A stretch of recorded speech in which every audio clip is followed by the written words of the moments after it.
Hey guys, this is Lily. We're going to be watching Lily today. Yeah, she got laid off of her job and she's just chatting with us. This is going to be fun. Play. So I got laid off from my job at Tempo, and I wanted to share where I worked for a long time, but unfortunately when I did, I had trolls contacting my company, so I had to put that on private. But essentially what happened is that Wednesday I got laid off. My manager sat in with HR and gave me the news. I was definitely a little surprised because Peloton had laid off their workforce like 20% This is deep. earlier, and our company said they weren't doing that, but then they ended up laying off people for workforce reductions. And this is not my first time that's happened. Pause. I can see the pain in her eye and the passion when she's saying that. This is really sad. I empathize with you, Lily. Let's watch her. I got laid off by ZenDrive before the pandemic, which was the worst timing ever. And they outsourced the product and design team positions, like all the positions, to the other office, which was like a cheaper location. And then during the pandemic is when I started my social media, my YouTube, etc. So I felt like an imposter the whole time because I wasn't working a full-time job.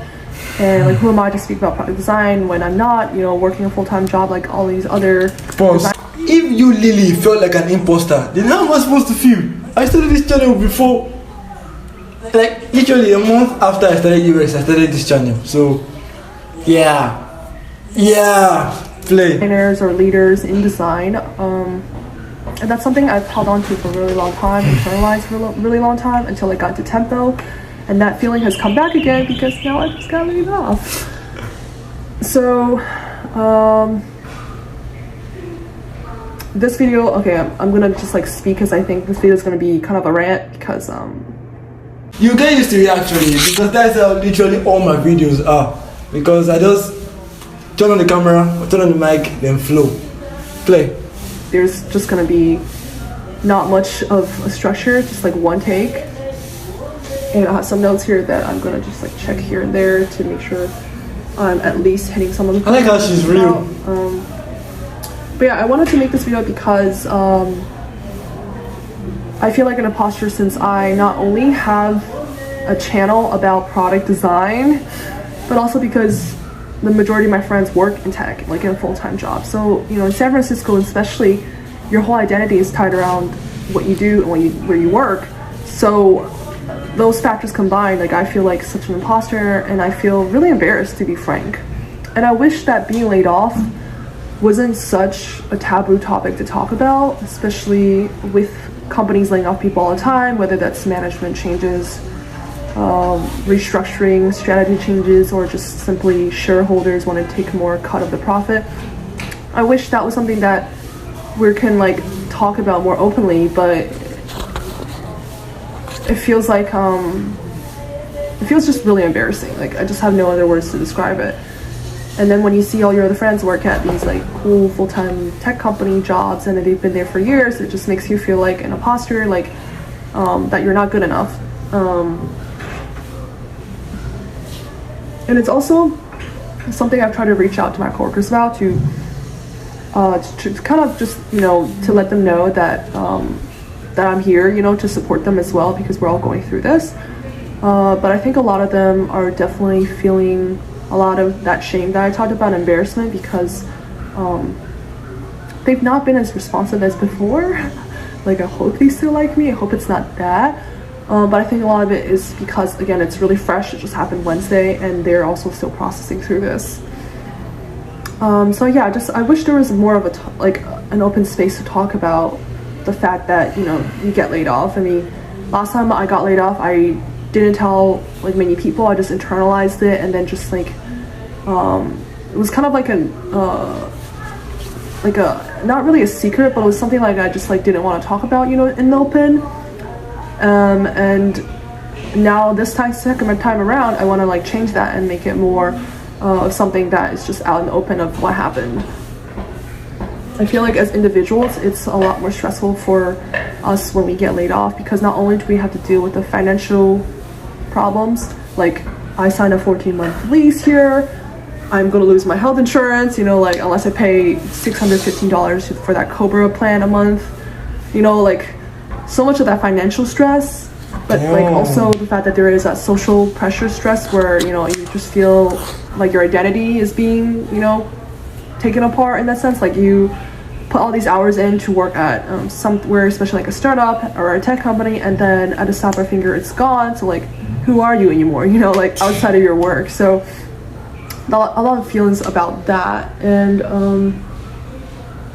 yeah, I just kind of want to talk about that more, so that at least someone here, if you know, who's going through this or who has experienced this, can perhaps comment and, you know, just kind of at least make this space more of an open space to speak about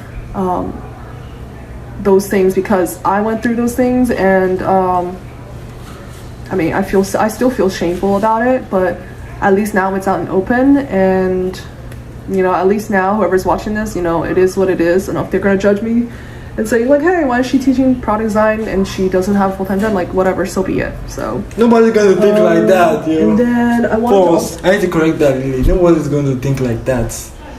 The fact that you got laid off doesn't mean that it's mainly your fault. It's probably because, like you said in the beginning of the video, it's probably because of the company's blah blah blah stuff. But don't just pin it on yourself. Like I know it's kind of a psychological stuff, but take it easy. Take it easy, yo. Take it easy. We are on this together. Even though I haven't been laid off yet, because I haven't gotten a job yet. Check my previous video. You see that they offered me a job where I said I want to be a freelancer because freelancing has more. Yeah, you understand. They just play. So just talk about some of the regrets I have is that when you work at a startup, it becomes like your whole identity, like I mentioned before. So a lot of times the things that you're doing on the side, your side projects, for me it's my content, it just kind of falls to the wayside. And that's one thing I wish I didn't let fall to the wayside, because there was times where I just didn't post anything for like weeks and weeks, and I wish I kept up that part of my own passions for like the duration of when I was in that startup. So I wish I didn't like let that just, you know, slip into, for example, like after work, sometimes I'm so drained, I just like end up eating ice cream or like watching a movie and, you know, whatever. I wish I didn't let that slide, and then actually focus that time into tech and design instead of feeling so drained and then just letting that take over and just not, you know, putting any more into the efforts I am making in the channel. So Pause. Wait, that's a lesson to be learned. That's a lesson to be learned. Don't focus on one thing. Try to spread your wings. Thank you. I'm learning a lot from this video, actually. I wish I fought that a lot harder in terms of not letting that get to me, you know, because I know it's really common for people in startups to feel burned out, but I wish I fought harder to not feel that way, so that at least my channel would still be growing if I hadn't missed X amount of time. Yeah, so yeah, if anyone's watching this and can relate, let me know in the comments. I will read all your comments. I mean, you all have reached out to me and offered me words of support, which I really appreciate. It's really kind of you all, and even my coworkers have reached out and just commented and just like offered to help me out. I really, really appreciate that. It's been like really nice of you all to, you know, say during these times, and it means a lot because like when you're at a vulnerable time like this, like anyone that reaches out, like you do remember. So I appreciate you, all of you who have done that. And yeah, if you want to keep up with me in what I'm doing next, or like what I'm going to be doing before my next role or adventure, you can just subscribe. And yeah, I guess I'll see you all until next time. Bye. To be honest, I love how this girl does her videos. I love how this woman does her videos. No too much editing, no crazy blah blah stuff. Just simple, you, the camera, and the audience. Finish. She's so real. I love that. I love how real she is. Just keep it up. We're watching you. We're with you. We're rolling. Yep. That's the end of this video. If you guys want me to watch any other UX designer or tech art, just leave in the comment below. We roll.